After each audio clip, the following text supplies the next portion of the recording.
दो सवाल कि जामिया का जब प्रोटेस्ट हुआ, इससे पहले जिस तरह से पूरा ये शाहीन बाग का पूरा आंदोलन चला, मुस्लिम वर्ग और जो मुस्लिम धर्म से जुड़े हुए लोग हैं वो शिकायत कर रहे हैं कि ये खमियाजा भुगतना पड़ रहा था, ये दिन तो यहाँ आने वाला था। और यहाँ पर भी एक तरह से उमर खालिद के मुद्दे को दूर रखने की कोशिश की जा रही है। सब क्या कहना है आप? नहीं, बिल्कुल जो लोग कह रहे हैं ये बहुत सही कह रहे हैं। आपने भी एक टर्म यूज़ किया, आपने कहा कि कश्मीर में जो चीज़ें, जो जिस तरीके के क्राइम्स, ह्यूमन राइट्स वायलेशंस होते थे, अब हम देख रहे हैं कि सेंट्रल दिल्ली में हो रहे हैं। कश्मीर में जब इतने लंबे समय से होते रहे, उसको इस कदर नज़रअंदाज करते रहा गया कि उस चीज़ को पुलिस ने आम बना दिया, और इतना आम बना दिया कि अब वो आपके घर तक चलाया है। और आपके वो बच्चे जिनको आप समझते थे कि ये महफूज हैं, इनको कुछ नहीं होगा, अब सेंट्रल दिल्ली पे उनके ऊपर पैलेट गन्स बरसाई जा रही हैं। यानी कि श्रीनगर के लाल चौक से दिल्ली के कनॉट प्लेस तक पैलेट गन्स आ गए हैं। हर जगह तक आपने पैलेट गन्स पहुंचा दिए हैं, और ये सिर्फ इसलिए हुआ क्योंकि हमने ये होने दिया। ये चीज़ कि आप कॉन्स्टेंटली समाज के एक सेक्शन को गोदी मीडिया, IT सेल देशद्रोही बोलेगा, एंटी नेशनल बोलेगा, पाकिस्तानी बोलेगा, और देश का बाकी सेक्शन कहेगा कि हाँ सही बोल रहे होंगे, एक धर्म के बारे में बोल रहे हैं ना, ये लोग तो होते ही ऐसे हैं।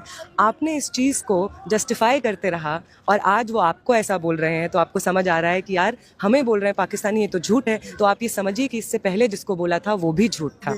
और जब तक आप ये नहीं समझेंगे कि इससे पहले आपको जितनी चीज़ें रटाई गई हैं, चाहे वो उमर खालिद के ऊपर हो, शाहीन बाग के बूढ़ी महिलाओं के ऊपर हो, जामिया के स्टूडेंट्स के ऊपर हो, कश्मीर में अपने ह्यूमन राइट्स के लिए डिमांड कर रहे स्टूडेंट्स के बारे में हो, इन तमाम ह्यूमन राइट्स वायलेशंस को जितने एंटी नेशनल पाकिस्तानी नाम दे करके उन्होंने हर बार झुकलाया है, आज वो हर चीज़ आपके लिए इस्तेमाल हो रही है। तो अगर आज आपके खिलाफ इस्तेमाल होने वाली हर चीज़ झूठी है, तो आप समझिए कि आपको कितना झूठ पिछले एक दशक से इन लोगों ने रटा दिया होगा, सिखा दिया होगा कि आप अपने देश के ही आम नागरिकों को अपना दुश्मन समझ पे बैठे हैं, और उनके खिलाफ नफरत पे, उनके खिलाफ हिंसा पे तालियां आप बजाते थे। अब आपके बच्चों पे पैलेट गन वो लोग चला रहे हैं, तो ताली बजाने के लिए कोई बचा नहीं है, तो आपको अफसोस हो रहा है। इसलिए ज़रूरी है कि जब किसी के भी ऊपर हिंसा हो, किसी के भी खिलाफ कोई भी जुल्म हो, कोई भी अन्याय हो, तो आप बोलें। ये कभी मत सोचें कि वो आपसे अलग कैसे है, ये सोचें कि वो आप जैसा कैसे है, उसके दर्द में आप कैसे शामिल हो सकते हैं, उसके खिलाफ हो रहे अन्याय के खिलाफ बोल कैसे सकते हैं।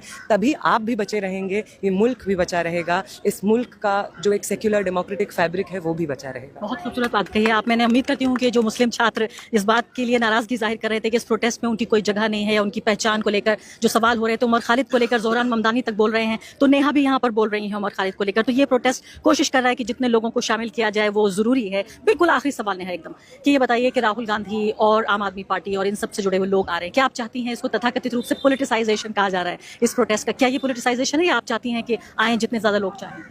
पेपर लीक पोलिटिसाइजेशन है एजुकेशन का। पेपर लीक में भारतीय युवा जनता मोर्चा के लोगों का भर भर के दोषी पाया जाना पोलिटिसाइजेशन है हमारी निजी ज़िंदगी का। हर साल हर पेपर का लीक हो जाना, सरकारी भर्तियों का नहीं निकल पाना, या एक साल भर्ती निकल करके 5 साल बाद भर्ती होना, ये पोलिटिसाइजेशन है हमारी निजी ज़िंदगी का। तो अगर आप हमारी निजी ज़िंदगी का, हमारी पढ़ाई का, हमारे भविष्य का पोलिटिसाइजेशन करेंगे, तो हम पोलिटिसाइज हो करके आपसे अपना फ्यूचर वापस भी लेंगे। और इसमें हर वो ताकत, चाहे वो अपोजिशन की कोई पार्टी हो, कोई इंडिपेंडेंट ग्रुप हो, कोई टीचर हो, कोई डॉक्टर हो, कोई सरकारी अधिकारी हो, हर वो ताकत जो इस चीज़ की परवाह करती है कि इस देश में छात्रों, नौजवानों का भविष्य सुरक्षित रहे, शिक्षा रोजगार सुरक्षित रहे, उनको हम खुले दिल से वेलकम करते हैं। वो प्लीज़ आएँ और इस मूवमेंट को उतना ही पोलिटिसाइज करें जितना पेपर लीक पॉलिटिकल है, जितना पेपर लीक माफिया का होना और उसका भारतीय युवा जनता मोर्चा से जुड़ा हुआ होना, RSS से जुड़ा होना पॉलिटिकल है, उतना ही पॉलिटिकल ये प्रोटेस्ट बने। और हर वो इंसान जिसको बार बार छोड़ दिया जाता है सिर्फ इसलिए क्योंकि उनके पॉलिटिकल कनेक्शन है, डिस्पाइट इसके कि वो 15 लाख 20 लाख में हर साल भविष्य बेच देते हैं बच्चों का, उन तमाम लोगों का ये तमाम पॉलिटिकल लिंक बिल्कुल एक्सपोज हो, और हर पॉलिटिकल पार्टी हमारे साथ आके सॉलिडारिटी दे। हम खुले तौर पर वेलकम करते हैं। बहुत बहुत शुक्रिया नेहा।